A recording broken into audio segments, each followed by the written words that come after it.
Did you know? There's a place on Earth where lightning strikes almost every single night. It's called Catatumbo lightning in Venezuela. And it happens at the mouth of the Catatumbo River, where warm winds collide with cold air from the Andes.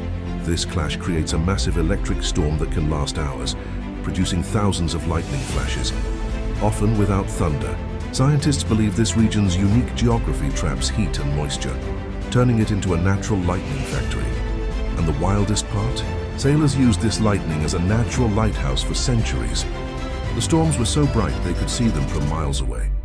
Nature is insane, and we still don't fully understand why this phenomenon is so consistent. Like, subscribe, and follow for more obscure science.